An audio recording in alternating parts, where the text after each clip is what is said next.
The night it all went down still plays in my head like a broken record. I was standing in the kitchen, barefoot, a bowl of cereal in my hands, when my sister Emma stormed in. Her face was already red and streaked with fake tears, the kind I'd seen 100 times before. "Mom! Dad!" she shrieked, her voice cracking with urgency. "He hit me! He pushed me!" The spoon slipped from my hand and clattered into the bowl. Milk splashed onto my wrist, cold and sticky, but all I could feel was the pounding of my heart. "What?" I blurted out, my voice trembling. "That's a lie! I never touched you, Emma!" My parents came rushing in, like cops responding to a crime. Mom's eyes were wide with worry. Dad's jaw was already set like stone. They didn't even look at me. They looked at her. And Emma? God, she sold it. Her shoulders shook. Her lip trembled. She buried her face in her hands, gasping between sobs. He shoved me into the wall.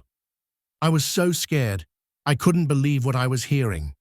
My chest tightened, my breath shallow.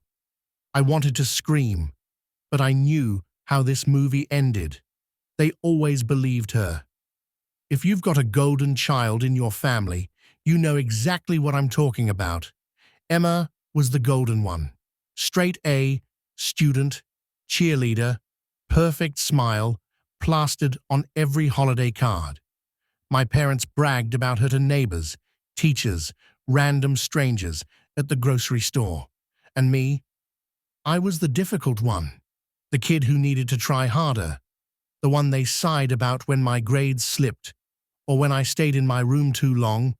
I wasn't perfect, I'll admit that, but I wasn't a bad kid either. I just wasn't Emma. She learned early on that she could twist things. If something broke, I did it. If she wanted out of chores, she'd fake a headache. If she wanted new clothes, she'd cry until Mom caved. I should have known that night in the kitchen was just the final act in a play she'd been rehearsing for years. "Pack your things," Dad said flatly. I thought I misheard him. "What?" He raised his voice, the way he always did when I asked too many questions. I said, "Pack your things. You are not going to treat your sister like this under my roof." "She's lying," I shouted, my hands shaking so hard I almost dropped the cereal bowl. "I didn't touch her. She made it up because she hates me." Mom cut me off with a glare, sharp enough to slice. "Don't you dare raise your voice after what you've done." The injustice burned in my chest like fire. My throat ached from trying not to cry. "You don't even want to hear my side. You're just going to believe her." Emma sniffled, standing in the corner like a wounded puppy. She couldn't even look at me, probably afraid she'd start laughing if she did. Dad's voice cracked like a whip. "Out, now." So that's how I found myself stumbling out the door barefoot, my heart pounding, the night air biting my skin. Thrown out of my own home because of a lie. I didn't go far that night.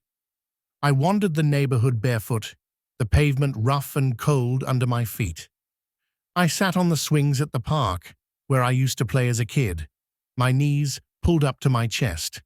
I felt small, invisible, like maybe my parents had wanted me gone for a long time, and Emma just gave them an excuse. I thought about walking back, banging on the door, forcing them to listen. But I already knew what would happen. They'd side with her again. They always did. So I stayed on that swing until my toes went numb and my eyes stung from holding back tears. The next morning, I showed up at my best friend Kyle's house. His mum opened the door, her face softening immediately when she saw me. "Sweetheart, what happened?" she asked. I froze. I didn't even know how to explain it. How do you tell someone your sister lied and your parents chose her over you? Kyle came up behind her, and when he saw me, he didn't ask questions. He just said, "Come in, man." That night, for the first time in forever, I felt safe. His family gave me a blanket, food, a couch to crash on. His mom even rubbed my shoulder gently and whispered, "You're not alone."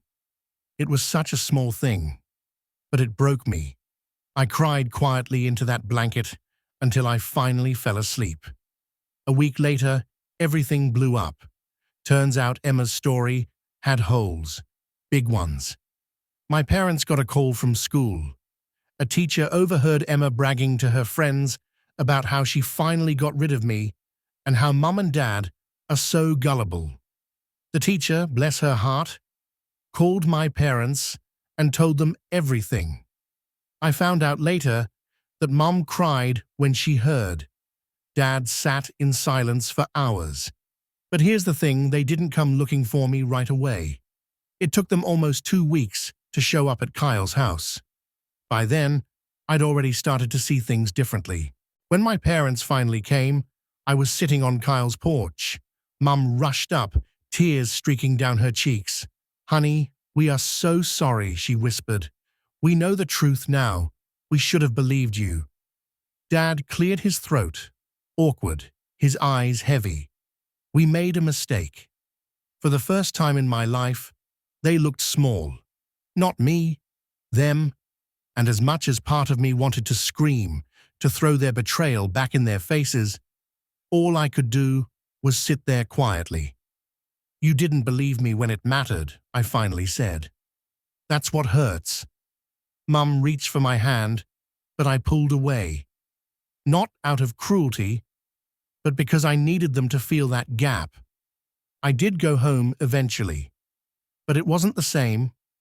Emma was grounded for months, stripped of privileges, but that didn't undo the damage. She avoided me, probably out of guilt, though she never apologized. Not really. My parents tried harder after that. They listened more, checked in more, even admitted they'd put Emma on a pedestal at my expense. But I'd learned something important in those weeks away. Family isn't just blood. Family is who shows up for you when you're barefoot in the cold with nowhere else to go. Kyle and his family were more of a family to me than my own ever had been. So I forgave my parents, eventually, but I never forgot. And I never let anyone silence my side of the story again.